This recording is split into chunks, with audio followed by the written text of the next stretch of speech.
All right, Susan, stay quiet until Dad gets home. On Max's birthday, my daughter Susan and I planned a surprise for him. The plan was to hide in the closet together and startle Max with a party popper when he arrived.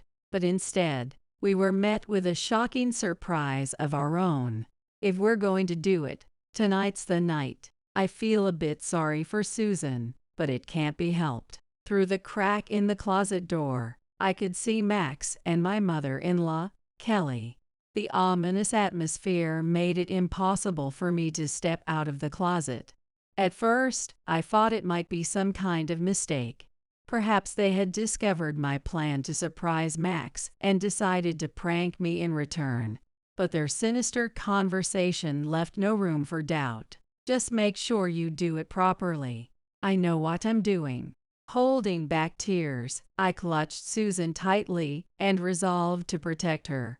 I had to find a way to escape the house.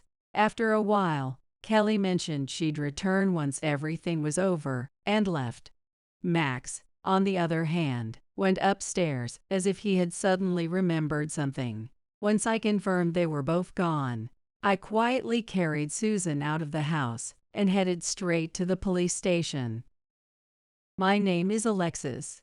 I graduated from university and work as a public servant. I met my husband, Max, through a dating app. He was a rookie entrepreneur who had just started a new company. I was drawn to the way he spoke passionately about his business ventures. Having lost my mom at an early age and learning that he had lost his dad, I felt a strange connection with him, and we began seeing each other regularly. I love seeing your smile, Alexis. It's truly soothing. His honest words made me so happy. One day, after we had been dating for some time, he said, "Hey, why don't we get married? I think having you by my side would make me the happiest man alive." Is that supposed to be a proposal? It wasn't romantic, no scenic backdrop or bouquet of roses, but it was so very him, simple and unpretentious. I think I could be happy too. We decided to get married and arranged for a dinner at my house a week later. Max showed up looking very nervous, and beside him stood Kelly, looking apologetic and somewhat endearing. Having lost my wife early on, I spoiled Alexis too much growing up. She's quite selfish, but please take care of her. I don't know if such a wonderful young woman is a match for my unworthy son. Kelly's humble words made me feel that we could get along well. The dinner went smoothly, and as we saw Max and Kelly off at the door, I didn't realize this was your house, Alexis. What a surprise, Max said with a wry smile. Really? I thought I told you. His reaction made sense. My dad owns assets exceeding $30 million, and I'm his only daughter. When we had been married for a year, our daughter Susan was born. Dad was overjoyed to welcome his first grandchild. When Alexis was born, I was so happy. I swore to Mom that I would make sure we were always happy. I'm sure Mom is smiling down on us too. Dad, with tears in his eyes, suggested that he could support me financially so I could quit my job.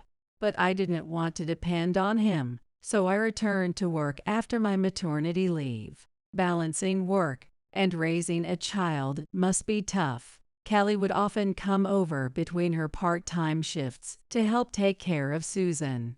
With both Max and me working, and Max often coming home late, her support was invaluable during our busy days. Kelly, thank you so much for everything. It's nothing, I'm just happy I get to see Susan's face.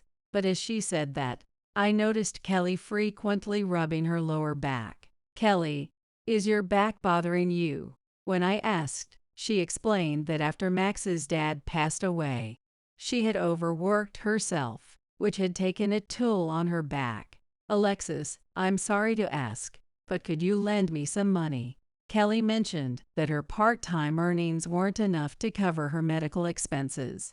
Without hesitation, I lent her the money.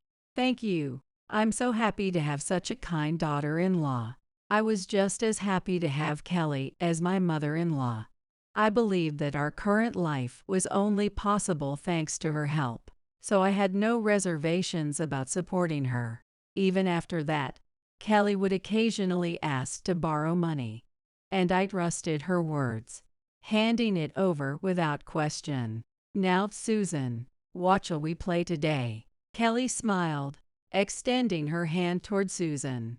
But for some reason, Susan didn't warm up to Kelly. "Grandma's scary." Susan would always hide behind me when Kelly approached. "While Mommy makes dinner, can you play with Grandma and be a good girl?" "Okay." Susan always listened to me and even smiled, so I thought it was just a phase of shyness typical for her age, and didn't worry too much. One day, however, Max came home later than usual, and something felt off. Another tiring day. As I took his jacket, I caught a faint scent of perfume. "Did you go somewhere today?" "Huh? Oh hi, I just met with a client's daughter." Max, who usually spoke clearly about everything, was uncharacteristically hesitant and vague. "Why were you meeting with a client's daughter?" I immediately suspected Max of cheating. "It was for work, like an entertainment meeting or something." I wanted to press him further, but Max cut me off by heading to the shower, leaving me with a lingering sense of unease. The next day, I decided to talk to Kelly about it. I told her that if Max was cheating, I was considering taking Susan and returning to my parents' home. How could that idiot son of mine cheat when he has such a wonderful wife and daughter like you two? Kelly, with an expression I had never seen before, was visibly furious. "I'm so sorry for my foolish son, but Susan is still so young. Please, I beg you to reconsider divorce." Kelly apologized deeply as she spoke. "This isn't something you need to apologize for, Kelly, and it hasn't been confirmed that he's cheating yet." Even so, Kelly kept apologizing repeatedly, saying, "I'm sorry." Then she called Max and told him to come home immediately. Not long after, Max arrived back at the house. "Mom, stop calling me home during work hours." Looking around nervously but finding nothing unusual at home, Max frowned. "Sit down right there." Kelly made Max sit in front of her and started lecturing him. She scolded him so severely that I almost felt sorry for him as he sat there with his shoulders hunched, listening to her. "Alexis is the reason you can focus on your work, and yet you're chasing after another woman. How could you be so foolish?" Kelly's stern lecture went on for about an hour. It must have had an effect, because after that, Max started coming home earlier and making an effort to spend time with the family on his days off. For a while, we lived peacefully again. But one day, an event occurred that turned my world upside down. That morning, I dropped Susan off at kindergarten before heading to work. Shortly after I arrived at the office, the phone rang. Dad had been in an accident. I was informed that his life was in danger, and I couldn't stay calm. I rushed to the hospital. When I arrived, Dad was still in the operating room. All I could do was pray for his safety. Max came rushing to my side. "He's going to be okay. I'm sure of it," he reassured me. A while later, the doctor emerged from the operating room, and tension filled the air. We did everything we could, but, despite my prayers, Dad didn't make it. I collapsed in tears on the spot, and Max silently held me in his arms.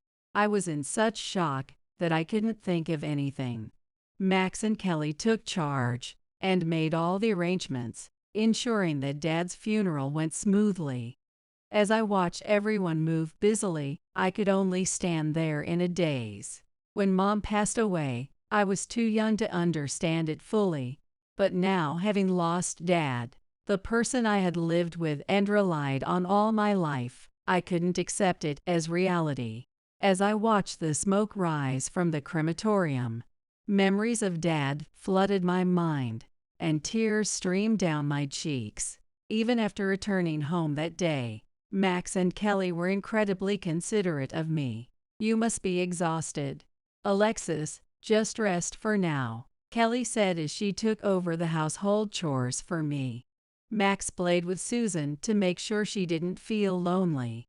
Losing Dad so suddenly was heartbreaking, but with Max and Kelly's support, and most importantly, Susan's presence giving me strength, I slowly began to return to my daily life. Time passed again, and as Max's birthday approached, Susan and I made a plan. We decided to decorate the house and surprise Max when he came home. "All right, Susan, we have to stay quiet until Dad gets here." With that, Susan and I hid in the closet. The plan was to jump out and surprise Max with party poppers when he arrived. But in the end, I wasn't able to celebrate Max's birthday. I heard the front door open, and Max returned home, laughing with Kelly. Excitedly, Susan and I waited for the right moment, but something felt off. "If we're going to do it, it has to be tonight." When Max returned home, he had a sinister smile I had never seen before. "Hurry up, I've got enough on my plate as it is." From the gap in the closet door, I could see Max and Kelly, but the ominous atmosphere made it impossible for me to come out. "If they eat this, it'll really be over, right? Don't worry. It's highly poisonous." I held my breath and hugged Susan tightly. "Mom." I quickly covered Susan's mouth, signaling her not to reveal that we were there. "Once they're gone, all of Kendrick's massive inheritance will be mine." It's a little sad for Susan, but there's no other choice. Max and Kelly were plotting to get rid of me, who had inherited Dad's fortune, and my daughter, Susan. The shocking sight left me momentarily panicked. But will this really look like an accident? It's foolproof. There was news before about someone accidentally dying from eating it. It looks identical, so it'll just be seen as a mistake. For a moment, I wondered if this was some kind of misunderstanding, or if they had figured out I was planning a surprise for Max and were trying to prank me in return. But their devilish conversation left no room for doubt. "Just make sure you handle it well." "I know." Fighting back the urge to cry, I thought about how I had to protect Susan in my arms and escape from the house. After a while, Kelly said she'd come back once it was done and left. Max, too, went upstairs as if he'd remembered something. Once I confirmed they were gone, I quietly carried Susan out of the house and headed straight for the police station. As we walked, the scene I had just witnessed played in my mind, and I couldn't stop the tears from falling. "Mom."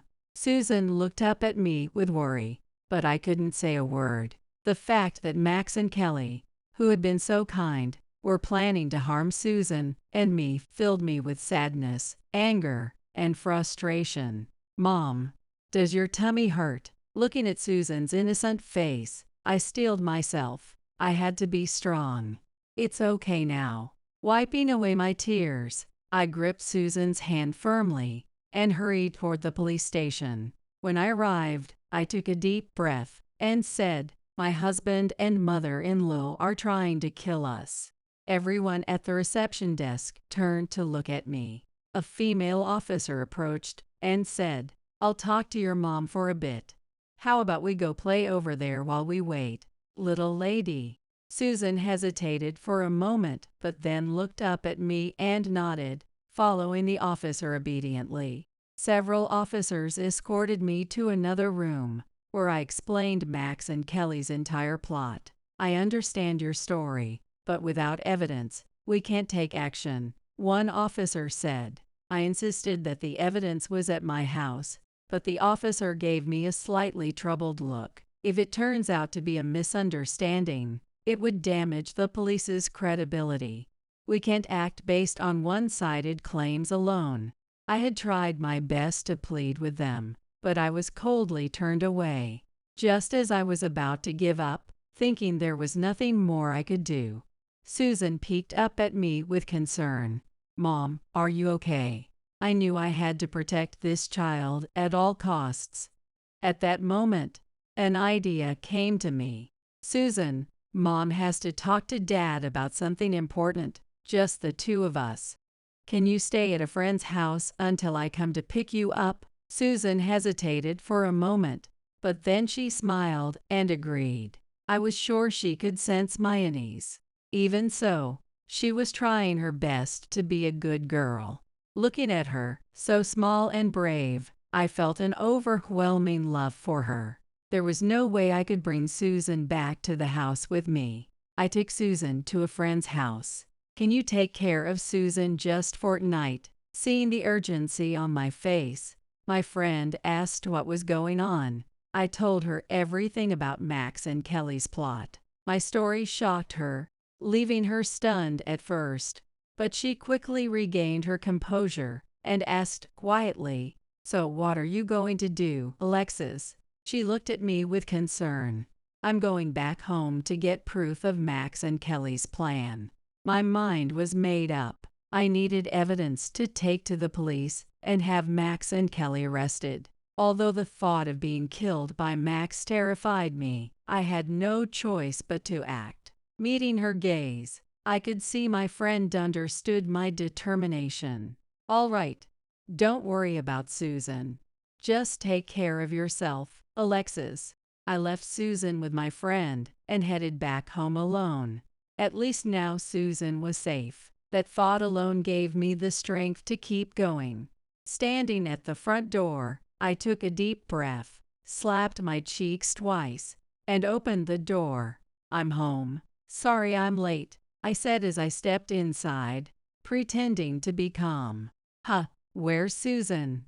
Max asked casually, as if nothing were amiss. Looking at Max's face made me feel nauseous, so I avoided meeting his gaze and did my best to act normal. "Didn't I tell you? It's her kindergarten sleepover night," I said, keeping my tone light and natural.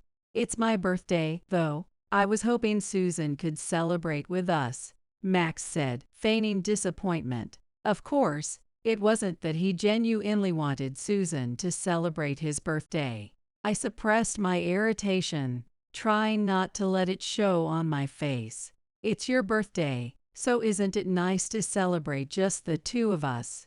Since Susan was born, Max had often suggested leaving her with Kelly so we could go out on dates, but I had always refused, thinking it would be unfair to Susan. Who would have thought that this twisted version of just the two of us would come to pass? It was deeply ironic. Well, it's been a while since it was just the two of us. Let's make the most of it, Max said as he wrapped his arms around me from behind. A few hours ago, I might have responded warmly to such a gesture, but now, all I felt was disgust. "I should start making dinner," I said, brushing off his hands and heading toward the kitchen. Max grabbed my arm, stopping me.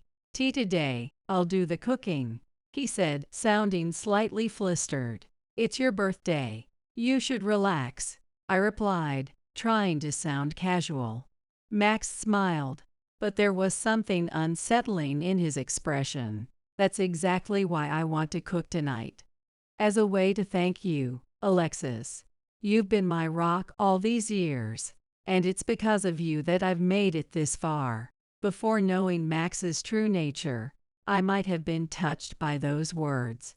Now I could only see through his facade, certain that he was planning to tamper with the food. Max began making chive dumplings, following a recipe on his tablet. "Need any help?" I asked, peeking into the kitchen. I hoped to catch him in the act and gather undeniable evidence. No, I've got it covered. You just wait over there," Max said, gently pushing me out of the kitchen. He was adamant about keeping me away, and appeared to be in high spirits, humming as he cooked. No doubt he was already fantasizing about the fortune he thought he'd soon acquire, but I silently vowed he wouldn't see a single cent of the money Dad left behind. Eventually, the dumplings were ready.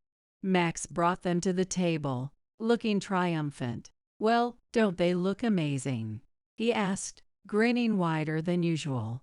While he was distracted, I discreetly used Susan's phone to call my own. The ringtone came from my pocket. "Hello, Susan. Is everything okay?" I said, pretending to talk to her. "What's wrong with Susan?" Max asked, his face darkening. It was clear he wasn't thrilled about the interruption. "She said she forgot something important. I'll just drop it off and come right back," I replied, heading to Susan's room. I grabbed a random pouch and carefully maintained my composure, ensuring Max wouldn't get suspicious. Max muttered under his breath, clearly annoyed, but he relented when I assured him I'd return quickly. "I'll take some of your dumplings with me so Susan can try them too," I added casually. Max's lips curled into a sly smirk for a brief moment, but I pretended not to notice. I packed the dumplings into a container and left the house, fully convinced they were laced with something harmful. Max must already be rehearsing how he'd react when he received news of Susan collapsing. The fact that he was willing to harm not only me but also Susan filled me with a fiery determination. This had to end. The day Susan was born, Max had promised Dad he would ensure her happiness. Kelly had been overjoyed at having her first grandchild. The thought that they had been blinded by greed and were now willing to destroy everything boiled my blood. Clutching the evidence tightly in my hand, I marched to the police station. I no longer had tears to shed. My only focus was protecting Susan. With determination, I pushed open the doors to the station. When I explained I had brought evidence, the police immediately began testing the dumplings. While waiting, I tried to piece together when Max and Kelly had started plotting this, but the more I thought about it, the more it hurt. It must have been after Dad's funeral that they came up with this scheme. All the smiles and kindness they had shown me over the years had likely been a facade, motivated by the large inheritance I'd received from Dad. Perhaps they had their eyes on Dad's fortune from the very moment of our family meeting before the wedding. Even Susan's reluctance to warm up to Kelly might have been because Susan sensed her true colors. Lost in these thoughts, I was startled when an officer approached me in a rush. As I had suspected, the dumplings I brought in tested positive for poison. "We've confirmed your claims and will proceed to your residence immediately," the officer said. Several officers quickly mobilized, and a warrant for Max's arrest was issued. With the police in tow, I returned to the house where Max was waiting. To avoid tipping him off, the police turned off their sirens and parked a little distance from the house.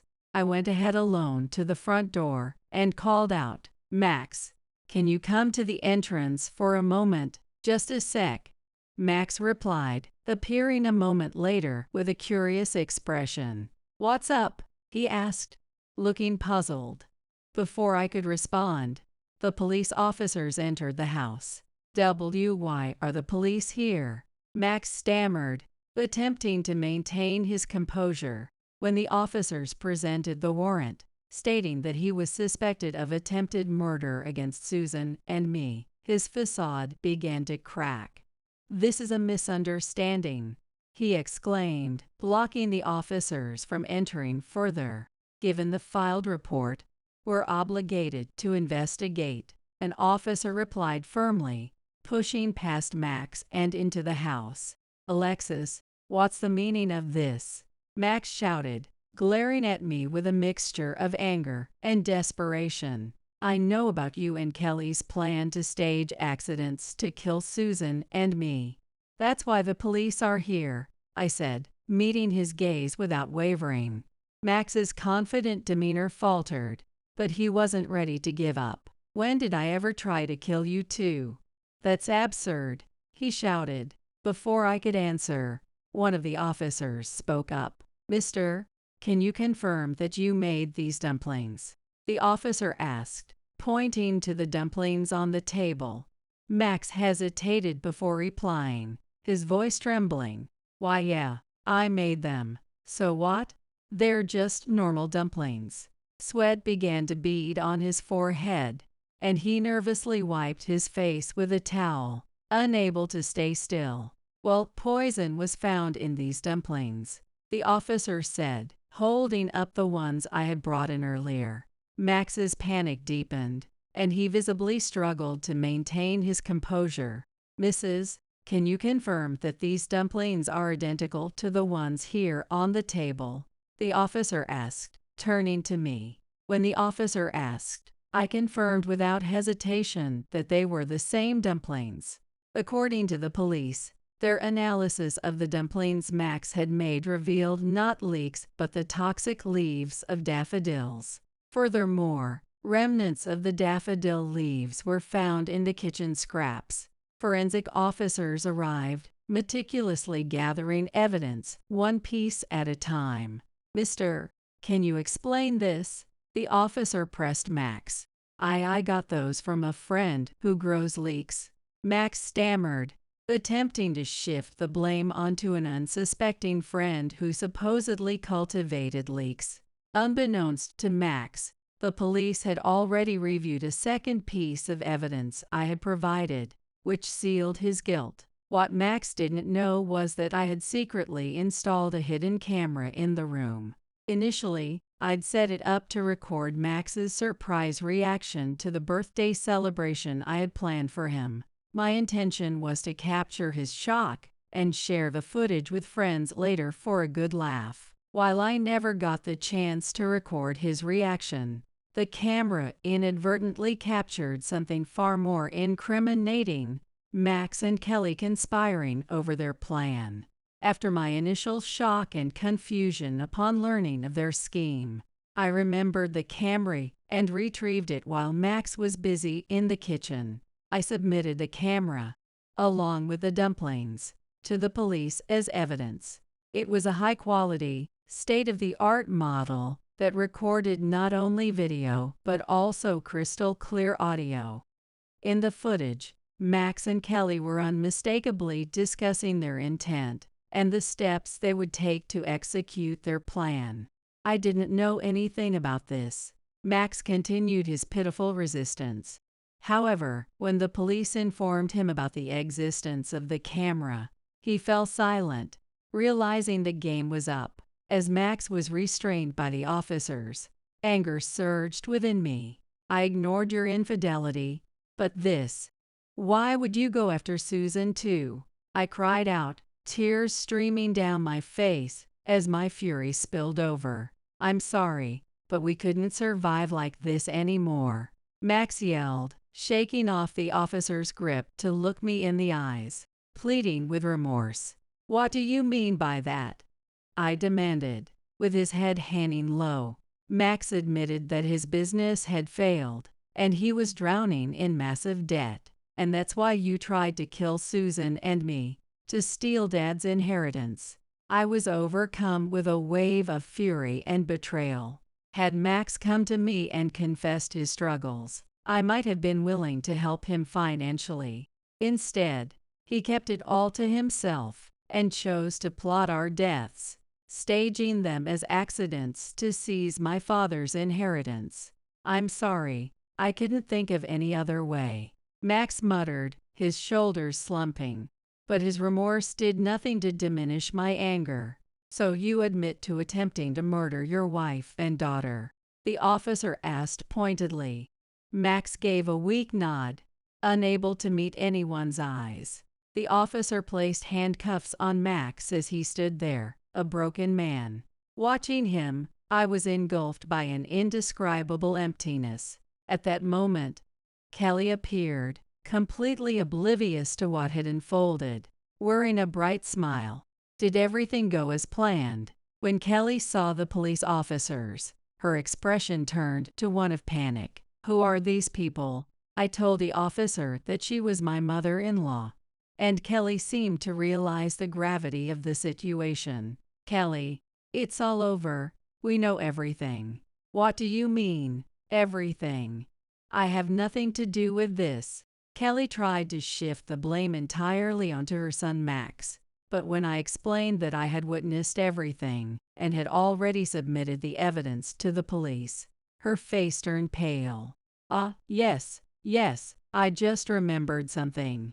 In a frantic attempt to flee, Kelly rushed towards the door, only to be easily apprehended by the officers waiting outside. Max and Kelly were swiftly taken away in the police car. I was asked to provide further details, and I agreed to go to the police station for questioning. On the way back from the station, I saw Max and Kelly being led away by detectives, seemingly being moved to another location. "You useless piece of trash," Kelly yelled, cursing Max. "You were the one who told me to do it in the first place, old woman." I later learned that Kelly had been spending the money she received from me under the guise of medical expenses on nightclub visits. Unable to keep up with the payments, she had apparently convinced Max to help her steal my inheritance. Her anger at Max's infidelity likely stemmed from the fact that if we divorced, he wouldn't inherit anything. It seemed as though money had always been his true motive. And as I thought about our marriage, regret overwhelmed me. But with a heavy heart and many conflicting emotions, I left the police station. "Mom, a friend had come to pick me up with Susan. Mom, I'm hungry." My friend tried to feed Susan, but she refused to eat, worried about me. It had been a long day for Susan as well. Finally free from the fear, I hugged Susan tightly. "How about we go to a family restaurant? Just the three of us." "Yay!" Susan jumped up in excitement. My name is Ashley. I'm a 66-year-old housewife who has truly entered her golden years. I used to work, but at this age, I really want to enjoy my retirement. My husband Kevin, who is now 67, retired at 65. Following his lead, I retired last year when I turned 65. My relationship with Kevin is neither good nor bad. We got married when I was 25, so we've been together for 41 years. Our days of being madly in love are long over. Now, we're more like roommates. Well, it's more peaceful not to interfere with each other too much, and it allows for a laid-back life. Still, I would like to have some conversations, but Kevin's attitude is always cold. Even when I talk about something as simple as my shopping trip or mundane daily events, he snaps. "You're noisy." He often sits there with a stern face, watching TV or reading the newspaper. And then suddenly he'll say, "I'm going out," and leave by himself. Sometimes I invite him to go shopping together, but Kevin has never once agreed. Even though he's retired and has plenty of time, he's always busy going out on his own. Not being able to go on a trip together, even though we have the time, makes me feel incredibly lonely. Isn't it too much to ask to spend our golden years like this? So I prepared some travel brochures. "Hey, how about this place?" I said, trying to invite Kevin. I offered to handle all the arrangements and cover the costs if he would just come along. "I'm not going." But Kevin still coldly said, "Sometimes I think it might be easier if we just divorced and ended our relationship, but I can't make the decision. Even if there's no love left, the bond we've built over the years just can't be easily erased." Our only child, Heather, who is 39 now, says, "Why don't you just separate already?" But it's not that simple when it comes to marriage. If there was a major turning point, I might be more inclined, but apart from his coldness, I don't have many complaints about Kevin. Kevin does what he likes, but doesn't interfere with what I do. Every day, I wonder if it's right to consider divorce just because we don't spend much time together or have conversations.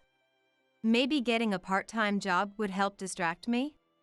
But my dwindling energy doesn't allow for that. I know I'm being indecisive, but this is a dilemma only the person in it can understand. Today, once again, I tried to talk to Kevin. "Today, our neighbor Jasmine." But he cut me off with, "Shut up, I'm not interested. I fell silent. Resigned, I turned my attention back to the travel brochures I had collected. One of them had a special feature titled Perfect for Solo Travel. Unlike in the past, there are now many travel plans tailored for solo travelers. I realized that instead of trying so hard to get Kevin to come along, maybe I could consider these options.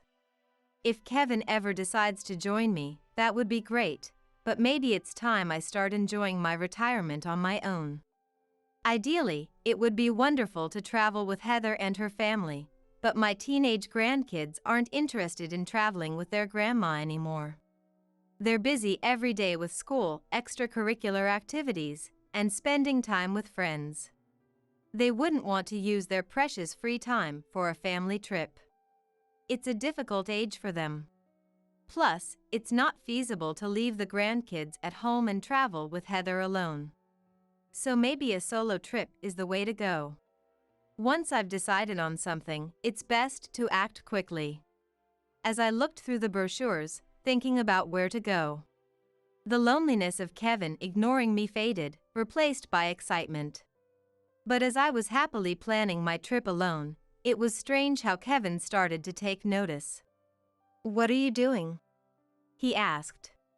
"I'm planning a trip," I replied, and he peeked at the brochure in my hand. "Hey, this hotel looks nice. It even has a jacuzzi in the room." "Right? Enjoying a jacuzzi all by myself would be such a luxury," I said, my face lighting up. To my surprise, he said, "Sounds good. Maybe I'll join you." "What, you're coming on the trip too?" "That's what I'm saying." I looked at him in disbelief, and he frowned. I quickly tried to smooth things over before he got upset. "Yeah, let's go together," I said with a big smile. "Wow, this is going to be fun." Just then, the doorbell rang. I saw a familiar face standing there. "Oh, Elizabeth, come in." Elizabeth is Heather's best friend from college. She's been close to our family ever since she first stayed over at our house when she was 18. She's the same age as Heather, now 39. Married and a proud mother. Originally from another state, she moved nearby after getting married. Heather, on the other hand, moved to another state when she got married and doesn't come back often. Elizabeth visits us more frequently. She used to visit a lot during college, often staying over to work on assignments with Heather. We'd often have dinner together, and it felt like we had another Heather in the house. "Hello. I brought you a little something from my recent trip." "Wow, thank you." I thanked her and invited her in. Kevin appeared. "Hey, welcome." "Hello, thanks for having me." Kevin, usually so gruff and unfriendly, was always polite to Elizabeth. He's been that way for years, maybe he thinks of her like another daughter. Elizabeth is more polite to Kevin than to our own daughter Heather, probably because she's not family and wants to be polite. I remember Heather once said, "Dad gets along better with Elizabeth than with me, and it annoys me." I laughed and asked if she was jealous. She pouted and said no. I guess daughters are always fond of their fathers. I chuckled at the memory, and Elizabeth gave me a curious look. Oops, I must look like a crazy old woman. I didn't want her to think that at 66 I was already losing my mind, so I said, "I'll make some coffee," and disappeared into the kitchen. Elizabeth, familiar with our home, sat on the living room sofa without a word. I started preparing coffee, glancing occasionally to see her comfortably seated. When I returned with the coffee and some snacks, I found a lively conversation going on. "Really?" Elizabeth laughed. "Yes, it was hilarious." Kevin was laughing too. Heather might be right, I was feeling a bit jealous. Kevin always seems so bored when talking to me, but he lights up around Elizabeth. Kevin seems happiest when he is with Elizabeth, rather than being with me or Heather. It's been like this for years. Long time. Elizabeth first visited our home when she was 18. They were shy at first, but got along well within a year. Since then, Kevin and Elizabeth have always been close, and I often see Kevin smiling when he's with her. I can't help feeling jealous of Heather's friend, but there's nothing I can do about it. It's like they're in their own world, making it hard to step into the living room. I found myself standing at the door, unable to move forward as their conversation grew quieter. Were they deliberately lowering their voices? Was it a secret conversation? I couldn't help but press my ear to the door to eavesdrop. Even though it was faint, I could hear their voices. A hot tub, huh? That sounds nice. I'd love to go. Should we go together then? Elizabeth must have said it casually, but Kevin's response surprised me. I was shocked, but it seemed like I was the only one. Elizabeth continued. That sounds great. We can share a room with a hot tub. Without a care. What are they saying? Even my husband and I don't share a hot tub. Yet, once again, I was the only one surprised. Kevin calmly. Ha ha ha. It's embarrassing to show this old body. Replied. What is he talking about? Unaware that I was gasping like a fish on the other side of the door, their conversation went on. If you say that, I've completely let myself go after having kids. Nonsense, Elizabeth, you're as beautiful as ever. Remember that hotel we went to? Oh, stop it. You're making me blush. Okay. Well. I was speechless. I was like a fish gasping for air. But now I'm torn between diving into this raging current or swimming against it. In other words, should I burst into the room or not? I mean, come on, even I can see it. Kevin and Elizabeth are clearly involved. It's painfully obvious. And it seems like they've been involved for a long time. That miserable man, what should I do with him? I probably look like an evil witch right now. I wanted to scratch the door with my nails, but I barely held back. Wait, I need to stay calm. If I burst in and confront them now, they'll just cover it up. I need solid evidence first. Everything must come after that. To calm down, I drank all the coffee I had prepared. Now I'm full. Unaware that the wicked witch is filling herself with coffee, the unfaithful couple continued their surreal conversation. Have they forgotten I exist? Later that night, I saw Kevin watching a comedy show in the living room, so I called Heather from the bedroom. It's creepy watching him stare blankly at a comedy show. It's hard to imagine Dad laughing. But he was laughing a lot when he was alone with Elizabeth. Are you sure he was really laughing? You only heard it, right? Maybe his face was expressionless and only his voice was laughing. That's even creepier. We both laughed, ha ha ha. But this is no laughing matter. I still can't believe he's involved with Elizabeth. Unbelievable, right? Not just Dad, but Elizabeth is married with kids. What are they thinking? It seems like it's been going on since college, so it started before they were married. Ugh, that's the worst. For Heather, knowing her friend and her father are involved must be nothing but disgusting. After she spat it out. What are you going to do? She asked me. Honestly, I want a divorce. That makes sense. But there's also the bond we've shared as a couple. That's a tough decision. I need to think about it for a bit. From my daughter Heather's perspective, she probably wanted to say, "Why don't you just get a divorce?" But she held back, understanding my feelings. She is such a kind daughter. Kevin and Elizabeth have trampled on not just my feelings, but also the gentle heart of Heather. As a father, as a friend. This is something that can never be forgiven. But even so, it's not something I can easily decide on. Divorce, I mean, as years of being together is not something to be dismissed so lightly. Marriage is a blend of good times and bad. Indeed, things have grown cold lately, but we've had our share of happiness. Especially before Elizabeth came into the picture, we were such a happy family. What should I do? Unable to find an answer, I hold my head in my hands. But events move forward, not giving me time to think. Wait, you're canceling the trip? Yeah, it just doesn't seem like it'll be fun going with you. What? The next day, Kevin, who usually eats breakfast in silence, suddenly spoke up to announce that he was canceling our trip. I felt both sadness and an inevitable sense of course, he would say that. I had a bad feeling ever since I overheard Elizabeth saying, I would love to go. So, I tried. Then I don't need this brochure anymore. As I was about to discard the hotel brochure, Kevin said, You don't need to throw it away. Snatched it away from me. Why not? If we're not going, it's just trash.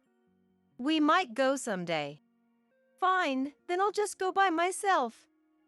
So give it back. No. I might want to go someday, and until then, you can't go. What? I might feel like going too, and I won't allow you to go before me. What? I was bewildered by his unreasonable response. But at the same time, I wasn't surprised. Kevin planned to go with Elizabeth. He didn't want to risk running into me by chance. That's why he said I couldn't go. He's planning to go with Elizabeth. What a selfish person. Am I supposed to continue being married to this man? Though I wavered about reconciliation, those feelings quickly vanished. As expected, I found Kevin making reservations for the hotel on our home computer. Is he an idiot to use the same computer I use? He's too excited about this. I need to move towards divorce. As I was thinking that, things took another turn. One day, while considering which detective agency to hire for evidence collection, I came home from shopping to find a woman's luggage in the hallway. Recognizing it, I headed to the living room and, as expected, found Elizabeth there. Hello, Elizabeth. Elizabeth only nodded. At least say something. Hey you, I have something to talk to you about. Elizabeth remained silent while Kevin began speaking.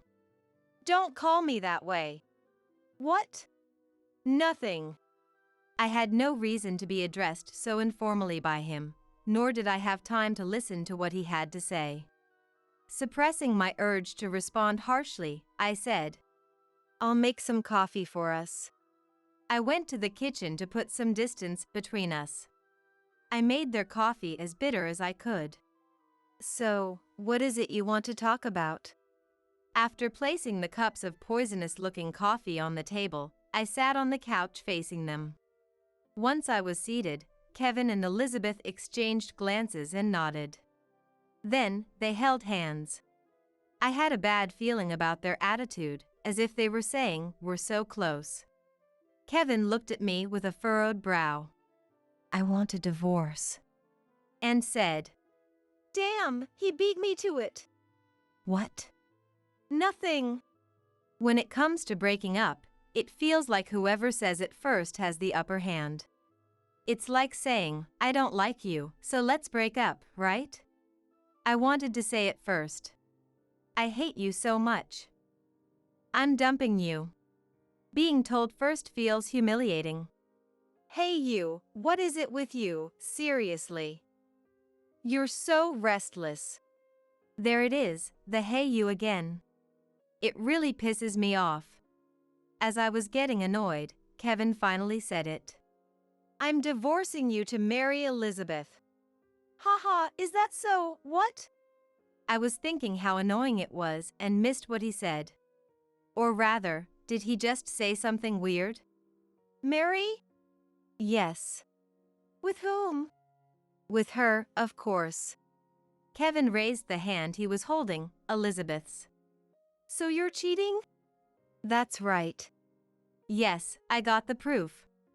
I never thought Kevin would confess to cheating. I'm cheating on you.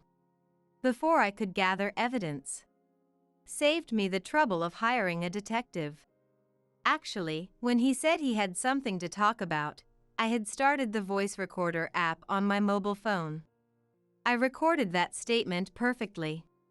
He can't deny it now. But the more evidence, the better. Let's get him to talk more. When did you two start? Oh, do you really want to know? Since college. I didn't ask you. But I wanted to praise myself for not responding. And what's with that drawn-out way of talking? Was Elizabeth always like this? Or does she change her personality in front of Kevin? Anyway, it's so irritating. Let's counteract with a drawl. Since college, so, before Elizabeth got married? Yes. You married your husband while having an affair with Kevin? You don't love your husband? Well, I have some affection for him. But I love my darling more. Can I punch her? Someone give me permission. What darling? I've never called Kevin that way. Even if he told me I could, I'd refuse. But your relationship isn't bad, right? So if you marry Kevin, Elizabeth, you will also divorce, right? That's right. How will you explain it to your husband? Just that I'm marrying the one I love. Is she an idiot? She must be an idiot. People who commit adultery aren't normal. So you're prepared to pay compensation to both me and Elizabeth's husband? What's compensation? My head hurts. Is she serious? Did she go to the same college as Heather? What has she learned since entering society? Nothing, apparently. Otherwise, she wouldn't have had an affair with a friend's father and continued it after marriage. Am I losing Kevin to someone like this? The shock is overwhelming and my head hurts. As I held my forehead, I heard the front door open suddenly. I looked up and there was my daughter, Heather. Hi there. You said you had something urgent to talk about. What's going on? In the living room, Kevin and Elizabeth are holding hands up high, and I'm here with my head in my hands, feeling burned out. Even if she asks me what's going on, how do I explain it other than saying it's a disaster? It's a total disaster. After thinking, I decided to be straightforward. Oh, a big showdown. So, Dad, you finally came clean. But why now? Kevin looked a bit surprised that his daughter knew about his affair. But seeing how I wasn't too shocked, he must have guessed it had been suspected for a while. Then he let out a deep sigh. I decided to get a divorce because... Yes, that's what I wanted to know. Why reveal it now after hiding it for 20 years and then suddenly decide to divorce? I couldn't help but lean forward, eager to hear the reason. Kevin looked at Heather, sitting beside me, then at me, and finally at Elizabeth. Because Elizabeth is pregnant with my child. What? There aren't a lot of moments in life when you are completely stunned. And now, I was definitely in one of those moments. Heather, beside me, was also stunned. Meanwhile, Kevin and Elizabeth were looking at us with bright, sparkling eyes. We had been using contraception, but it seems there was a failure. She's pregnant with my child. What? I shouted out loud. At 66, it was a full-throated scream. Are you out of your mind? I'm always in my right mind. Liar. You've been having an affair with a college student for 20 years. You're clearly not sane. Isn't this child just like your other children, not yours but her husband's? No way. My husband and I haven't been intimate for ages. It's only with my darling. Oh, how embarrassing. Elizabeth, shut up. Thank you, Heather. Heather's stern glare and low voice made Elizabeth shut up. If Heather hadn't said it, I would have. Shut up, you brat. That was close. The room fell silent for a moment. Kevin spoke again after a while. That's how it is. We went to the hospital together to confirm the pregnancy. You went together. People must have thought he was her father. I don't deny age gap marriages, but coming from an affair, it's something even a wife like me would view coldly. Going to the hospital together despite that, even if you are retired and have time, Kevin, you are quite the bold one. Or maybe they are so out of touch with reality that they don't realize they aren't normal. I intend to pay alimony to both parties. So, Ashley, I am divorcing you. The absurdity of Elizabeth's behavior gave me another headache. Divorce is fine. I was planning on it too, and with this blatant declaration, there is no point in clinging on. But there was one last question I needed to ask. Why did you cheat? That was what I wanted to know. We weren't madly in love, but we were managing fine, right? So why? As I spoke, I felt a sting in my nose. Don't cry, I told myself. Don't cry and give him the satisfaction of thinking I have any regrets. I don't have any, but it still hurts. I had thought we would spend many more years together as a couple. As I bit my lip to hold back the tears, I heard Kevin's voice. Of course, it's better to be with someone younger. Instantly, the tears vanished. What? Younger is better. I get along better with younger women. With such a young and cute girl by my side, of course it would lead to this. What are you saying? Because she's young? Because you get along better with younger women? Are you seriously saying that? Everyone ages. Time doesn't stop, and everyone ages equally. Yet, you cheated for such a trivial reason? Elizabeth will age too. And besides, wouldn't Heather be happy too? Kevin, oblivious to my despair, looked at Heather with a goofy grin I had never seen before. What? What are you talking about? You're going to have a little brother or sister soon. Heather, didn't you say you wanted a sibling? It's late, but here you go, your own sibling. We don't know the gender yet, but isn't it exciting? He laughed heartily. Beside him, Elizabeth chuckled softly. My vision went dark. What kind of act is this? Who is this person? The man laughing and casually talking about something so absurd right in front of me. Oh, the Kevin I loved is gone. A tear I had managed to hold back slipped down my cheek from the shock. It was then. Ugh. I heard a strained voice from Heather next to me. Maybe she was in shock too and was crying. I quickly looked over at her, but what I saw was unexpected. Heather, what's wrong? Why are you laughing? That's right, Heather wasn't crying. Puff, ugh, ha. I can't take it anymore. She finally burst into laughter. As we stared in shock, Heather continued to laugh until tears streamed down her face. Heather? Don't you get it? That girl, Elizabeth. Heather wiped her tears and looked at Elizabeth. Elizabeth has always liked older men. She dated all sorts of older men, you know. What? Kevin was the one shocked by Heather's words. I was surprised too. Heather, stop saying weird things. But it's true, Elizabeth. You always asked friends to show pictures of their fathers. University professors are usually older, so you hit on them and got into trouble, didn't you? What are you talking about? Kevin was stunned by Elizabeth's past. One of those professors fell for Elizabeth's charms. They had a relationship.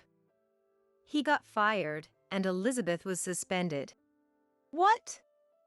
I thought she took a break from school for family reasons. No, Dad, that was a complete lie. During her suspension, her parents were furious, and she dropped out. Now that I think about it, I had heard Elizabeth took a break for family reasons and then dropped out. So that was a lie. I never said the truth because we were friends, but now there's no reason to stay silent. It was strange how close she was to my dad. But to be betrayed by both my dad and my best friend. I hadn't noticed. Though Heather's face was smiling, as her parent, I could tell. She was truly angry. But, look. Maybe that was true in the past, but she's grown up now. Those things don't change easily, Dad. And I knew. Elizabeth still has relationships with older men. I've told her to stop many times since she's married, but she wouldn't, and I almost ended our friendship. Still. Elizabeth, are you seeing other men besides me? Kevin demanded, and Elizabeth faltered. I don't know what she's talking about. It's all Heather's nonsense. Who do you believe, me or Heather? Well, the fact that Kevin couldn't immediately respond to Heather showed his failure as a parent. Heather understood this too. I could feel Heather's gaze toward Kevin growing colder. Oh, by the way, look at this. Right after we found out about Dad's affair, I happened to see them at a department store and took this picture. Heather said, pulling out her mobile phone. There, in the jewelry section, was Elizabeth, laughing happily. Next to her was an elderly man we had never seen before. He seemed older than Kevin, possibly. Elizabeth, who is this? Dad? We had never met Elizabeth's parents, so we couldn't tell if it was true. But then Heather. Elizabeth, are you going to a hotel with your father? She showed us a picture of Elizabeth and the man entering a hotel. What the? Are you following us and taking pictures of us? Don't make it sound so bad. I'm not that free. I'm busy with work, housework, and raising kids. It was a coincidence, just a coincidence. You just happened to be in a hotel district. There's a cafe I frequent near that hotel. Liar! Coming from someone who was lying, that's rich. Elizabeth's face turned red with anger, while Heather's expression remained calm with a slight smile. Kevin's face, watching this, was pale. Kevin asked in a trembling voice. Hey, Elizabeth. What? The baby, is it really mine? What? Of course it is. But, if you think about it, the last time we were together was 5 months ago. How can you be in the early stages of pregnancy? You just don't understand pregnancy timelines because you're a man. No, that's definitely strange. Early pregnancy is usually about 3 months. If the last time was 5 months ago, anyone can see that's odd. Elizabeth is trying to push through because Kevin doesn't understand. Elizabeth, tell me the truth. How many men have you been with? Shut up. I never counted. What? Oh. What or oh doesn't cover it. She had been talking smoothly, but the story was falling apart. You never counted? How many are there?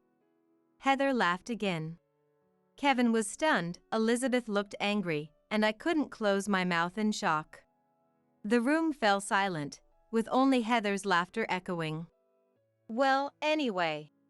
Snapping back to reality, I had to say something to Kevin. The divorce is decided. Make sure you pay the compensation. What? Kevin, also snapping back, looked surprised. Why is he so shocked? I'm giving you a divorce. Isn't that what you wanted? Oh, no. I mean... No, you can't back out now. Regardless of the child's paternity, your affair is clear. I'll get the compensation and we'll divorce. Wait. I still need you. How can you say that now? Apparently, Kevin realized Elizabeth's betrayal and thought he could reconcile with me. Life isn't that easy. You're going to leave me. I don't even know if the child is mine. And there's no way I'm staying married to someone who loves other men. Don't be ridiculous. What about the baby? Raise it as your current husband's child. That's impossible. I told you, we haven't been together. He'll find out. I don't care. Oh, the ugly fight has begun. This is the real battlefield, Heather said calmly from the side. Then, "Oh, Dad. I'm cutting ties with you," she announced. What? I won't let my grandchild see you ever again. No. That's too much. Why would I let someone who betrayed his family see them? It's bad for their upbringing. No. Kevin was always distant with his wife and children, but he was incredibly doting on his grandchildren. Not being able to see them is, in a way, a harsher punishment than divorce. Serves him right. Hey, what about me? I want to see my grandchildren. A chaotic scene unfolded for a while. Looks like it's going to be a long one, so I think I'll make another cup of coffee. After some time, Kevin and I got divorced. Heather's husband introduced me to a good lawyer, so the discussions went very smoothly. It's important to record things, after all. Kevin was found entirely at fault and had to pay alimony, and I got the house. Kevin moved to an old apartment with the little money and pension he had left. He will likely spend a lonely old age in that drafty room. I filed a claim against Elizabeth for damages, which led her husband to discover her infidelity. Moreover, multiple affairs and a pregnancy were revealed, and she was kicked out of the house. She certainly couldn't afford to pay damages to both her husband and me. Her parents, whom she ran crying to, paid on her behalf. Her husband also got child support in addition to the damages. Naturally, he got custody of the kids. They did a paternity test just to be sure, and the children were indeed his. She got help from her parents, but Elizabeth was always on bad terms with them. She had gotten expelled from college for her antics. Her parents were furious that she hadn't learned from her mistakes. They demanded that she repay the money they had covered no matter what. She was apparently quite distressed from their daily nagging. This was the information I got from Heather. Heather also told me, "Dad keeps calling me, so I blocked his number. He's so persistent." I could only chuckle at Heather's words. The betrayal from a father she once adored must have been quite a blow. Love can turn into hatred in an instant. As for me, I sold the house filled with memories of Kevin and bought a condo for one. I'm spending my retirement there peacefully. I'm enjoying the solo trips I always dreamed of, trying new things, and attending hobby classes. Sometimes I travel with Heather's family. Well, it turns out living alone isn't so bad after all, I said with a smile, feeling content with my fulfilling days. Are you in there? Open up. Please give me a break. I'm finally enjoying my time in our new home. Open the door. I reluctantly opened the front door to avoid disturbing the neighbors. Running away when you can't even have children? I don't recognize you as my son's wife. Standing there were my husband Timothy, his mistress, and my mother-in-law Joanna. What? For the sake of my new daughter-in-law and the grandchild on the way, we're taking this house as compensation. Get out. Yes, hurry up and leave. That's right, you barren old woman, we're done with you. They were really saying whatever they wanted. They didn't even realize how mistaken they were. My name is Sandra. I'm 43 years old and work in a corporate job. My husband, Timothy, is a year younger than me. We don't have any children. We thought it would happen naturally, but it never did.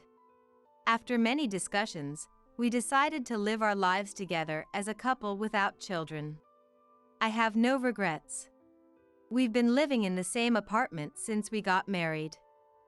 It's small and old, but it's comfortable enough. Saving money for a home and living modestly has its own joys. I was recently assigned to the planning department at my company, a position I've wanted for a long time. After working hard in the demanding sales department, it finally paid off. I've been promoted steadily and have become a reliable figure within the company. For me, without children, my work is my life. But it seems Timothy feels differently. You quit your job? Again?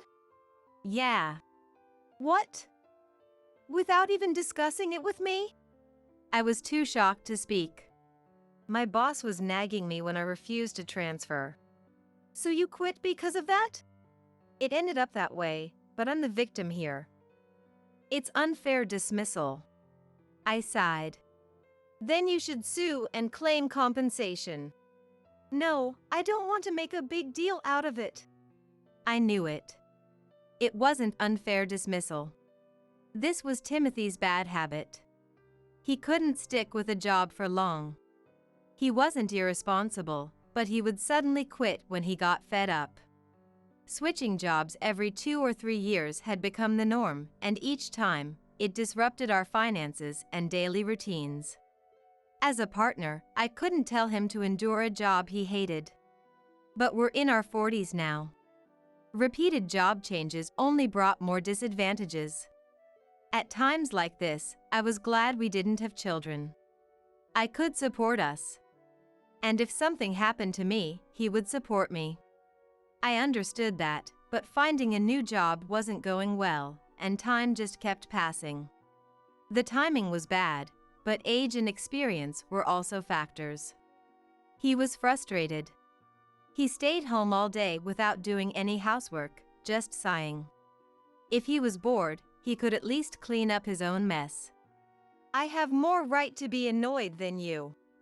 I thought about saying something. When the house is small, there's nowhere to escape to, which makes it tough. Calm down. Arguing wouldn't solve anything. I held back my urge to blame him and watched over him. He finally found a job as a contract worker at a factory. It wasn't what he wanted, but it was better than being unemployed. We would slowly get back on track.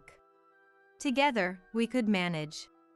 One day, Joanna called. Hello. Sandra?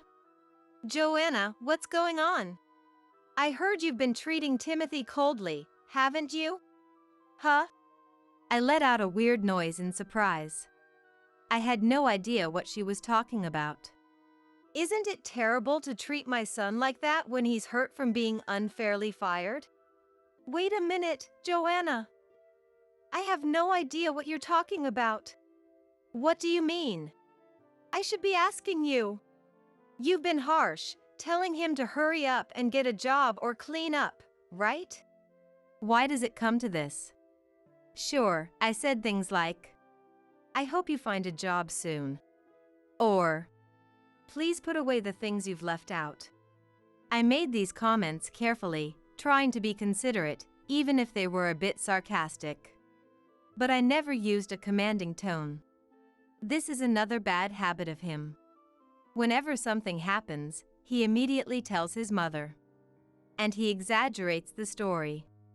Joanna is also at fault for taking him seriously, but when will he ever grow up and become independent? It's too much. He doesn't blame you, right? Well, that's because there's no reason to. What are you talking about? Sandra deserves to be blamed. It's your fault they don't have children. There are things more important than work, you know? You can't take it back once it's gone. Why is it my fault that we don't have children? He seems to be making up a very convenient story. We decided on this together, but now I feel betrayed. He wants to maintain his image, but to side with his mom and make me the villain is just childish. As a couple who will spend many more years together, we can't lose trust in each other. With that in mind, I decided to talk to Timothy that night. Please don't exaggerate stories to Joanna. If you have complaints, tell me directly. Let's do that for our future. Okay? Timothy, clearly annoyed, started fiddling with his smartphone in the middle of our conversation. Hey, listen to me. You're annoying. I'm getting a work message. With that, he got up and left. He didn't come back to continue the conversation and went straight to the bedroom. Is he in a bad mood, or is it the fatigue from working at the factory? I have no choice. We'll talk another time. But the next day, Timothy said he was tired and refused to talk.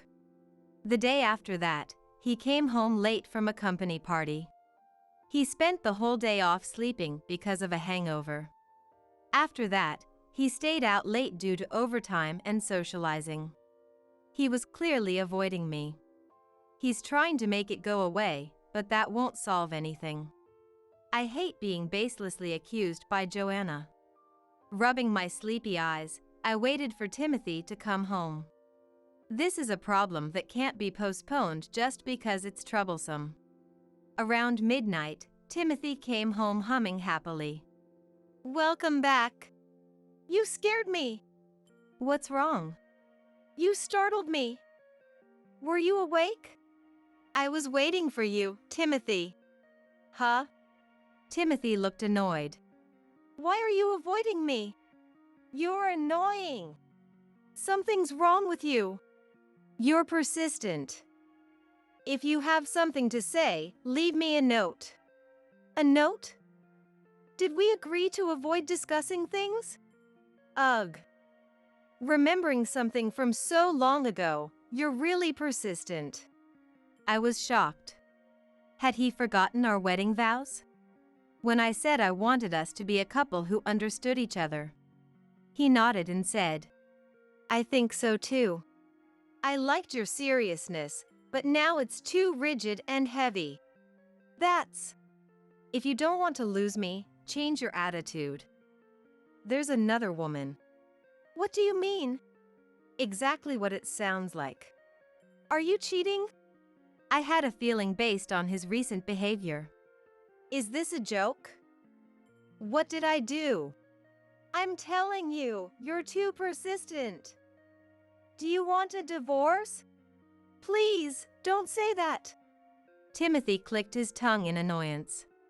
He pulled a piece of paper from his bag and shoved it at me roughly. It was a completed divorce application. Why do you have this? I was asked to write it. By whom? You know who. No, I don't. There's a woman who wants it submitted. I was at a loss for words. Did he fill out the divorce papers at his mistress's request? Don't get too full of yourself. You need me. Know your place. My hands trembled as I clutched the divorce papers. I could hear my heart pounding in my chest. It's late. I'm going to bed. You should go cool off somewhere. Timothy disappeared into the bedroom. I stared at Timothy's name on the divorce papers. What was he feeling when he wrote this? Was he with his mistress when he was late tonight? I, who had been supporting his new job, was such a foolish wife. My head spun with confusion. I couldn't think straight. I needed to cool down, just as he said. I grabbed what valuables and essentials I could and silently left the house. A month later. I haven't been back home since.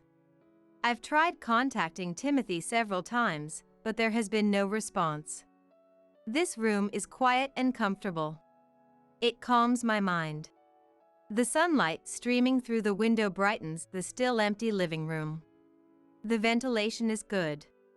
As the cool air touched my cheeks, I took a deep breath, letting the scent of wood fill me.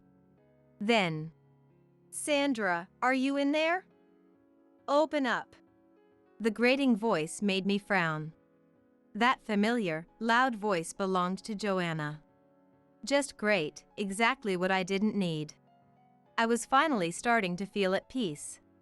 Sandra! Reluctantly, I opened the front door to avoid causing a scene with the neighbors. I made sure to look thoroughly annoyed. Ah, there you are. Long time no see, Joanna said cheerfully.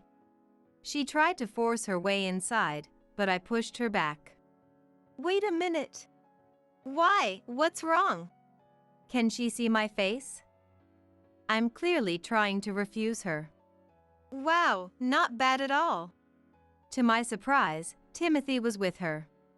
And who was that young valley girl standing beside him? Smells like new construction. Nice. Very nice. The three of them tried to enter the house as if it were the most natural thing. Their audacity was beyond belief. Wait. How did you find me? Find you? First, answer this. Why have you been treating Timothy so horribly? What?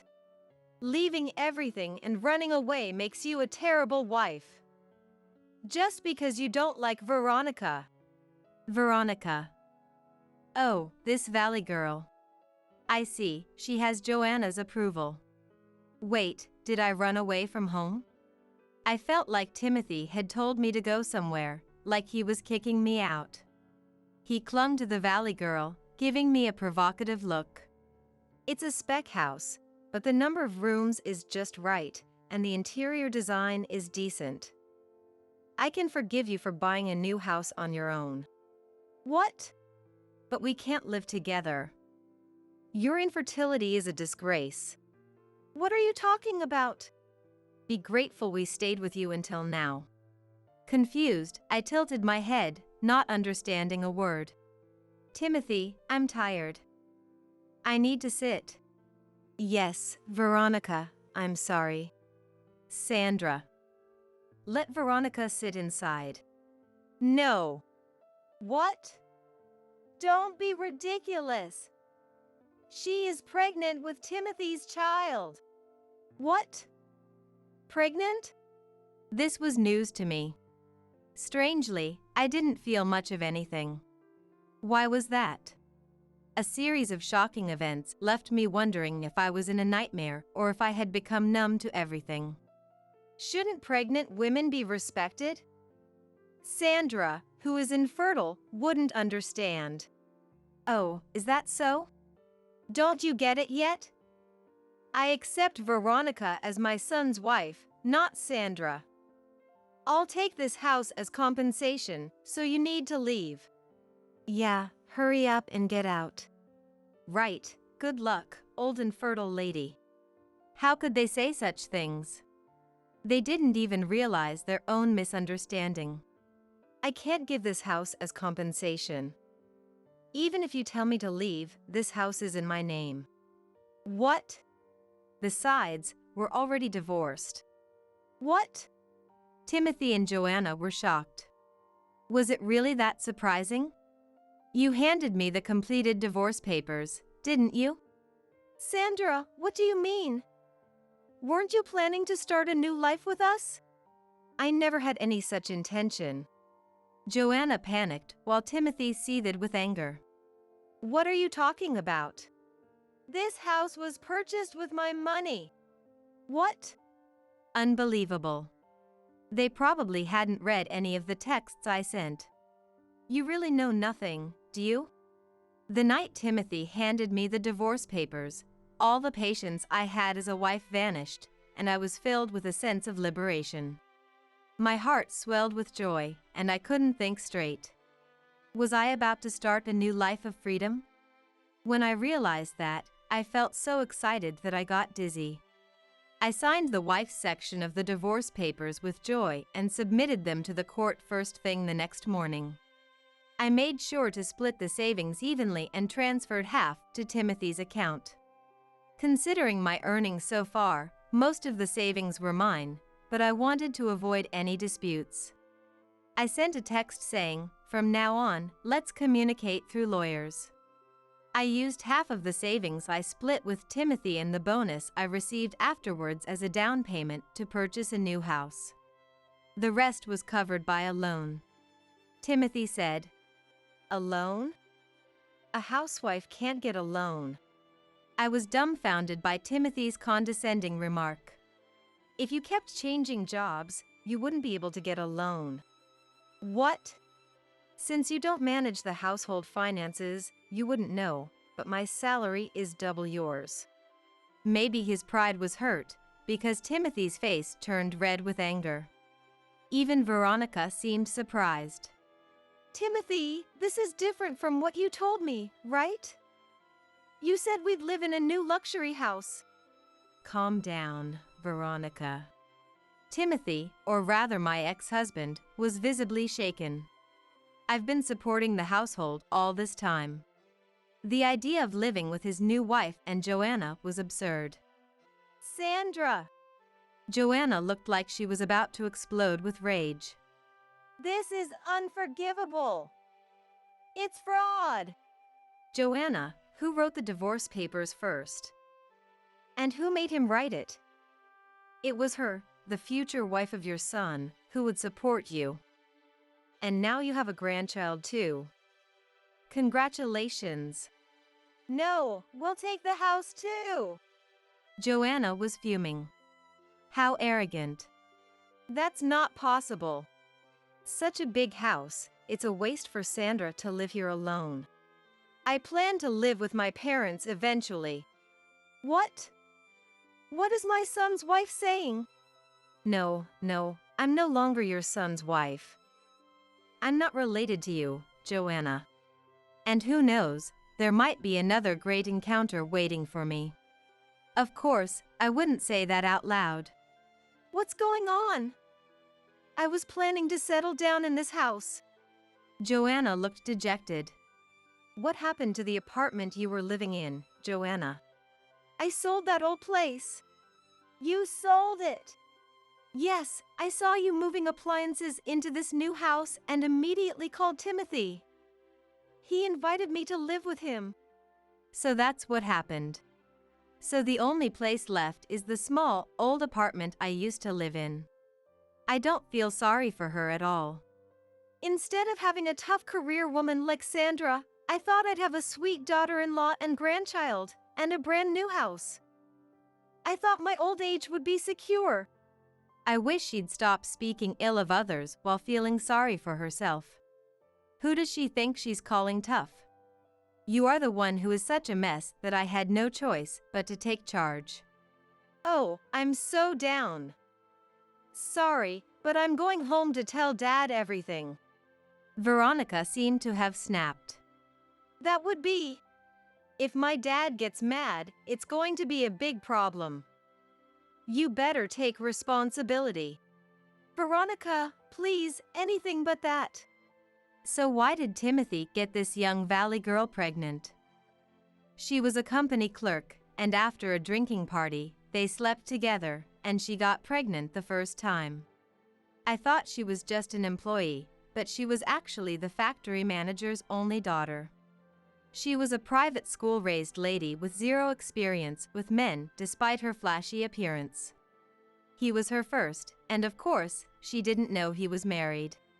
The classic cheating line. "My wife and I are estranged. We're getting a divorce soon." She believed him and even prepared divorce papers for him to take. She seemed like she would be a very considerate, good wife. Congratulations, and best wishes. So, that's that. Do whatever you want. Wait. Timothy clung to the door to keep it from closing, and it was frightening. "Sandra, don't you have any maternal instincts? What do you think about the new life that's coming?" "Sandra, if you can't give alimony, I'll take this house as a baby gift," I said to the desperate Timothy and Joanna with a big smile. "Congratulations. Goodbye." I shut the door mercilessly and locked it. I thought I would leave the rest to my lawyer, but it wasn't that easy. After all, people who demand someone else's house aren't going to back down easily. As for the hateful texts from Timothy, I could just reply, "Please go through my lawyer," and then ignore the rest. But the problem was Joanna. Her long voicemails were truly annoying. Because of that woman, I'm a homeless old woman. Can't you at least arrange another apartment for me? This house feels cramped and stifling. When I asked my son's wife to do the chores, she said, "Why don't you do it?" What am I supposed to do now? I'd love to delete these messages right away, but they might come in handy, so I decided to keep them. Her demands might escalate. She's such a shameless person. One day, an unwelcome visitor showed up at my house. The doorbell rang without any prior notice, so I thought it might be Timothy or Joanna and considered preparing to call the police as I held my smartphone and went to answer. Standing there was a tough-looking man with a sharp gaze. I braced myself. I felt like I had seen him somewhere before, but I couldn't possibly know someone this intimidating. Could it be a scam disguised as door-to-door sales? Who is this? This is Rodney Millward, the factory manager. A thought crossed my mind. The factory manager of Veronica's father. Come to think of it, I'm going to tell my dad. that valley girl did say. Timothy and Veronica peeked out from behind the factory manager, giving creepy smiles. They've brought some strong backup with them. Dad, tell them off. Rodney, make him pay. The factory manager pursed his lips and furrowed his brow, looking quite angry. What if he demands compensation or covers the childbirth expenses? I decided to call the police, and just as I looked at my smartphone, I must apologize. Excuse me? the factory manager bowed deeply in apology. I am truly sorry. Then he grabbed Timothy and Veronica, forcing them to apologize. Apologize. Apologize sincerely. What? It hurts. My neck is breaking. Dad, why? This wasn't part of the plan. I watched in stunned silence. What on earth is happening? Don't misunderstand. I brought you here to apologize to this person. What? I am truly sorry. I understand my daughter has taken your husband and demanded the house as well. Yes, that's correct. Timothy and Veronica began to panic. Dad, you knew? I knew. Everything you told me about being tricked and losing your home was all lies. Where did you hear that? Your mom told me everything. The factory manager gritted his teeth, his anger evident. He said Joanna had approached him. Since we're going to be family, let's get along in every sense. And tried to seduce him. Your daughter took my son from me. We should get along too. Just buy me an apartment room, and you can visit whenever you want. Of course, the factory manager politely declined. I was speechless. To think this was the real her. I am disappointed in you and your mother for saying such convenient things. That's not. I've been faithful to my wife. Don't mess with me. Stop it, Dad. You're scaring me. You too. What? I spoiled you because you were my precious daughter. Both of you are not needed in my factory.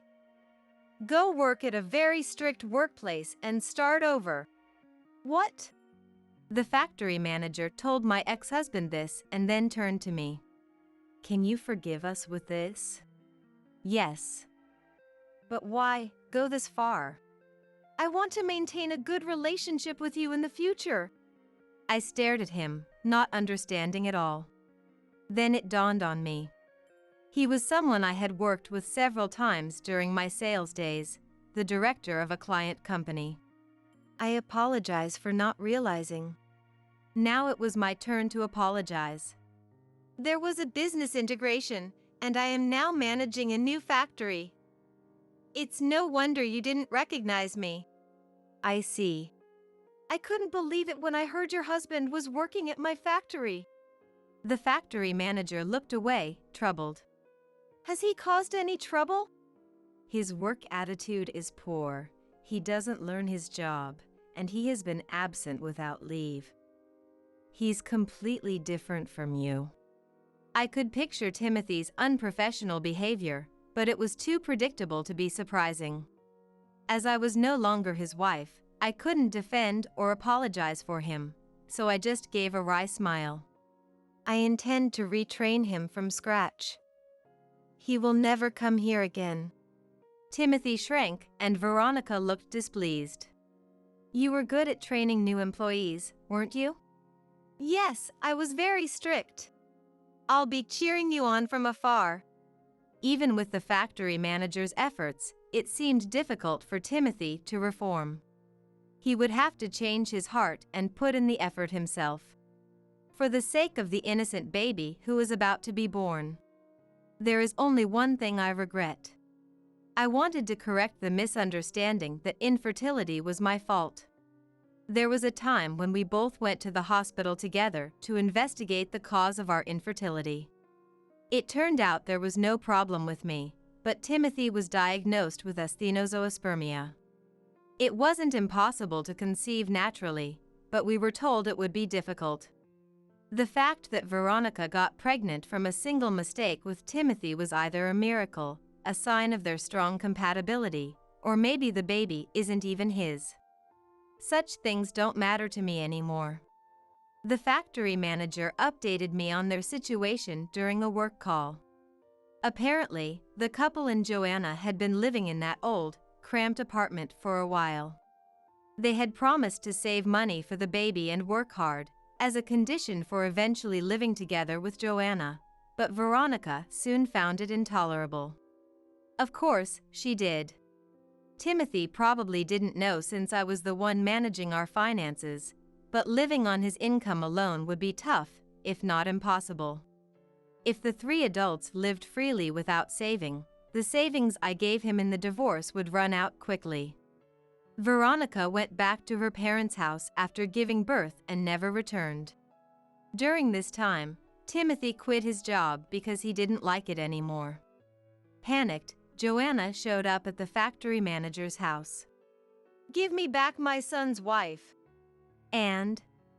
Give me back my grandchild. And? Take care of me. Causing a scene and involving the police, demanding. Pathetic. They're all too selfish. But since it no longer concerns me, I declined further updates. Factory manager, good luck. The new house is very comfortable. I worried about being lonely and what I would do if I got sick. Timothy was good to have around the house. But never once have I thought. It's the same as when I lived alone. I believed that a married couple should support each other, but Timothy was just leaning on me. Having a person who was unnecessary in my life gone doesn't cause any problems. 7 years later, my parents, whom I called from the countryside, live comfortably in the well-settled house. And an old colleague from the sales department lives with us, too. He used to compete with me for the top performance. Since I moved to the planning department, he missed our rivalry and wanted to see me sometimes. I felt the same way. After hearing about my divorce, he quickly asked me out, and now he's a reliable husband. He has been someone with whom I can freely express my thoughts. He's truly an ideal man. I look forward to spending many more years together. Of course, Mom and Dad get the biggest room. If you defy that, it's divorce, remember? You're my wife, so don't you dare defy us. Oscar jests. You should be fine with the storage room. Giving you a big room is just a waste. Grace adds with a chuckle. Considering we're letting someone else live under our roof, you should just be grateful for that. Marshall remarks humorously. The words of my husband Oscar, mother-in-law Grace, and father-in-law Marshall leave me feeling dizzy. It's true that Oscar and his parents have stubbornly refused to accept me as family, subjecting me to cruel treatment. But this is too much. After all, I was the one who found this house. Despite their numerous requests to move, they did nothing. So, at the end of my patience, I took time out of my busy work schedule to visit a real estate agent and found us a good home. Yet, they act as if it's only natural for me to devote myself to them. They believe I'm not even family and I should just be grateful for being allowed to live in the same house with them. I can't keep trying anymore. I've strived to become a true part of the family. But at this moment, I've reached the end of my tether. My name is Jessica, a 38-year-old housewife. I live with my husband. I met Oscar through a friend's introduction. After a relentless pursuit from Oscar, we started dating. And from there, everything progressed smoothly to marriage. After our wedding, we moved close to his parents' home. The move was spurred by the news of Marshall hurting his back.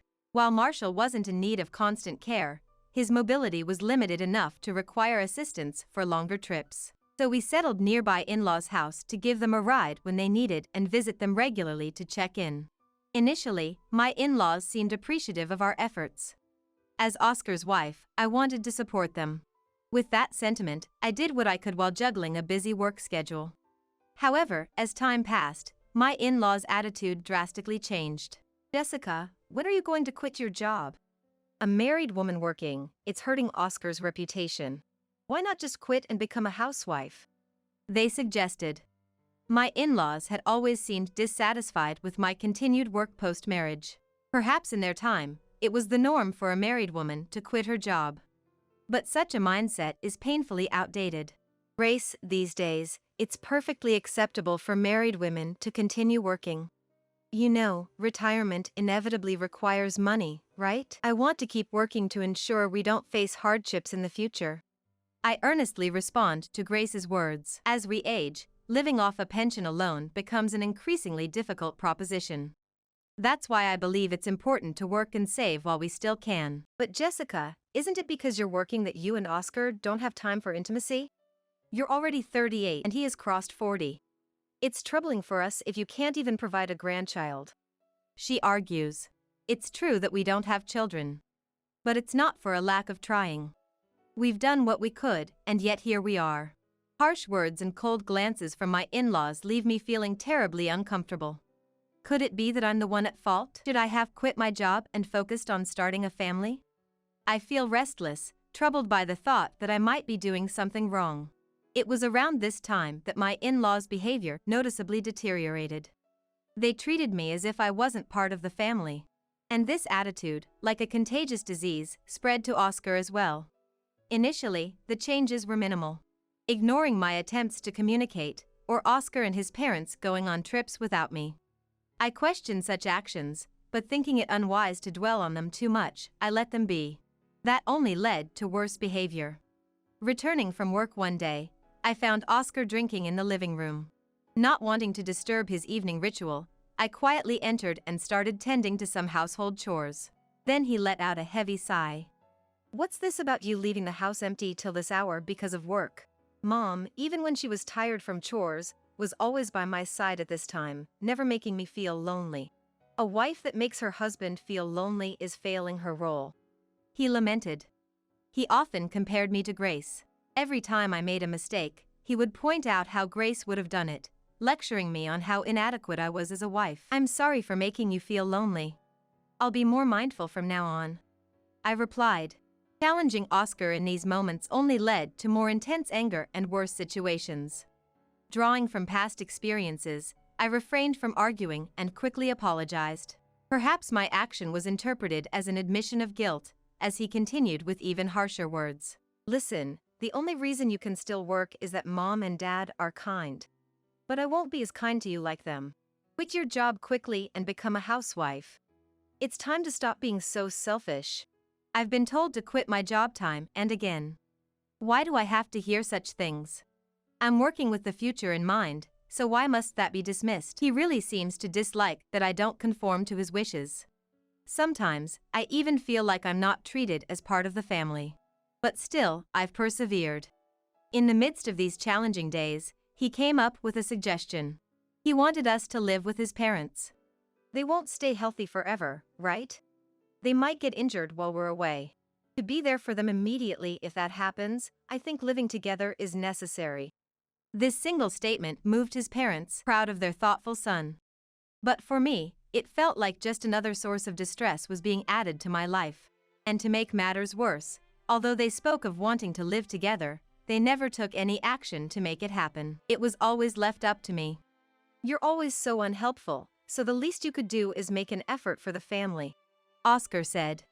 He instructed me to find time amidst my busy work schedule to visit real estate agents and look for a house suitable for us to live together.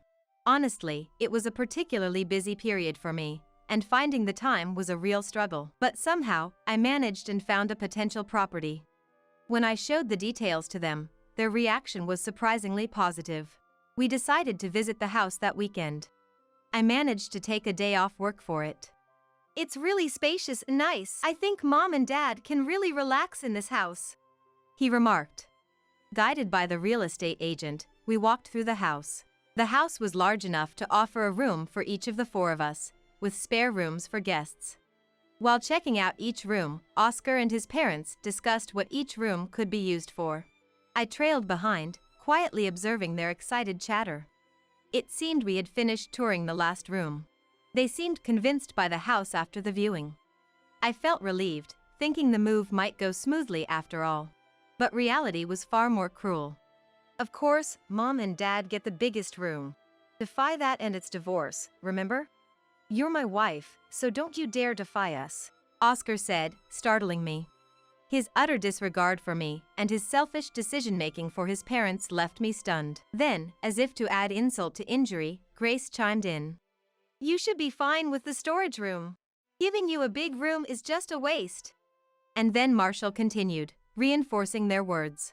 Being grateful for letting an outsider live in the same house, that's the least you can do. He adds, divorce threats, being told the storage room is enough, and being called an outsider. These words, unthinkable from a family, make my head spin. I had a feeling, but now it's clear, I was never truly seen as family. After all the effort I put into finding a house for them. And yet, to be treated like this is unimaginable. The anger I had kept deep inside is now surging to the surface. I can't keep trying for them anymore.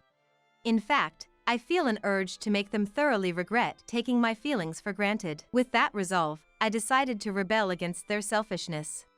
Unaware of my feelings, they were excited about the new house. Taking a deep breath to calm myself, I spoke my mind. Then it's divorce. I found that house in between my busy work schedule, and this is how you treat me? I've reached my limit. I can't be part of this family anymore. I stated it clearly. Continuing as a family with them was absolutely impossible. I had reached my breaking point. Then, what? At my words, they could only utter. Oscar, in particular, was so shocked that his face turned pale. Jessica, are you serious? Who else would accept someone as worthless as you other than him? If you divorce here, you might end up alone forever, Grace said. Calling someone worthless, that's what I'd like to say to them. Who has been trying hard for them all this time? They seemed to have forgotten all that, and I couldn't help but sigh. Whatever, do what you want. I never accepted you as family anyway. If you're going to leave, I'd prefer you do it quickly, Marshall stated. Even after getting married, he stubbornly refused to accept me as family. Perhaps that's why he seems okay with the idea of divorce. It's almost a relief that he's not trying to stop me unnecessarily. The in-laws didn't try to hold me back. Only Oscar seemed somewhat uneasy, but having brought up divorce first, he seemed unable to say anything and just shifted his gaze uncomfortably. Taking their lack of resistance as an opportunity, I started preparing to leave the house. For the time being, it looks like I'll be staying in a weekly rental apartment. The thought of finally being free from the troubles named Oscar and his parents made me feel a sense of liberation. As I finished packing my things and was about to leave the house the next day, I thrust the divorce papers in front of Oscar. Of course, I'm fully intent on divorcing, so I had filled out everything in advance, leaving only the part for him to complete. Hearing the news, the in-laws also came to our house. Despite their calling me ungrateful upon seeing my determination to divorce, I won't be family anymore, so their petty remarks no longer matter to me. Are you really going through with the divorce? You can still change your mind. Oscar finally spoke. But he hesitated to sign the divorce papers, leaving me in a bind. We continued living under the same roof for a while, but as time passed, his behavior changed, frequently questioning if this was really what I wanted. Honestly, this is nothing but a hassle. Yes, I really intend to divorce. What, getting cold feet now? Forgotten what you've done? After behaving like that, you don't get to say you don't want a divorce now. I say firmly. His behavior almost seems like he doesn't want a divorce. But such an attitude is inconvenient for me. I've been looking forward to this day, to be freed from them. And I don't want to waste any more time here. Questioning his indecision, Grace raises her voice. He wouldn't get cold feet over something like this. Even with a woman as worthless as you, kind-hearted Oscar can't just abandon you. Oh, poor thing. You shouldn't bother yourself with such a woman. With that, Grace strokes his back. But his expression only grows more severe. I sense that Grace's words are only pushing Oscar further to the edge, but I keep that to myself and just smile. Right. Oscar wouldn't say he doesn't want a divorce now, after he initiated it. You really know him well, Grace. I say, my words dripping with irony because I know full well that Grace doesn't understand his feelings at all. Yeah, that's right. Oscar nods in a shaky voice. At this point, there's no escaping. The in-laws' eyes are fixed on him, making sure he doesn't back out. So, without rushing him, I wait for him to fill out the divorce papers. Oscar, just sign it already. There's no need to spend another moment with such an ungrateful woman. Kick her out and start living with just the family. You need to hurry up with the new house too, or someone else might take it. Marshall urges. Even after deciding on our divorce, Oscar and his parents prepared for moving into the new house. Especially the in-laws, they were so eager to live in that house. They had even spoken to the real estate agent about buying it. The house's ownership will likely be in Oscar's name. The in-laws, already living on pensions, certainly can't afford to pay a mortgage. From now on, Oscar will have to support his parents all by himself. Marshall's right. Once Oscar signs, it's all over. You can get rid of a wife who wouldn't become a housewife and was too absorbed in her work. So hurry up and sign. I press, growing impatient with the delay. Oscar hesitates, but when Marshall adds pressure with a stern Oscar? He can't resist and shakily signs the divorce papers. Now we can kick out an outsider, Grace says, smiling happily at the fully filled out divorce papers. Marshall praises Oscar, well done, but his face remains pale throughout. I understand why he looks so troubled. The in-laws may be pleased with my divorce from him, but the truth is, the divorce will put him in a difficult situation. At that moment, Oscar had uttered the word divorce in a burst of impulse, never truly intending to go through with it. It was meant only as a threat to me. He probably never imagined I would take the divorce talk seriously. And yet, here we are, with the divorce papers signed, and he is overwhelmed with uncertainty about the future. However, his parents, oblivious to these circumstances, kept pressing him to go through with the divorce. Caught between his parents' demands, he had been troubled up to this day. Now that he has signed the divorce papers, we are strangers to each other. The future life of them is of no concern to me. But seeing him, pale-faced and forcing a smile for his parents, looking utterly miserable, I felt a pang of pity. Maybe it's time to give his parents a dose of reality. With that thought, I took action. I pulled out several documents from the cabinet and laid them out in front of his parents. Here are Oscar's pay slips for the last year. It's a good opportunity to face the reality. The documents reveal his earnings over the past year. Seeing them, his parents gasp. What? Oscar, what's this about? Why is your salary so low? Indeed, his pay slips show a meager monthly income of around $1,000. It's a very low income. The reason lies in his educational background. He is a high school graduate, and he holds no qualifications. Moreover, he's not the type to concentrate for long periods, struggling to commit to extensive work hours. The jobs available to someone like him are quite limited. The company he's currently working for offers very low compensation. I had repeatedly suggested he change jobs, but perhaps lacking confidence in securing another position, he continually refused the idea. Living on a monthly income of $1,000 is extremely challenging. Fortunately, I was blessed with a good job. Having graduated from university and landed a job at a top company, I'm now in a managerial position. Hence, my salary is more than enough for daily life. You might realize by now, but had we not divorced, I would have been the one to own the new house. Oscar's salary is insufficient for mortgage payments. But with the divorce, I won't be living in that house, so there's no need for me to pay the mortgage.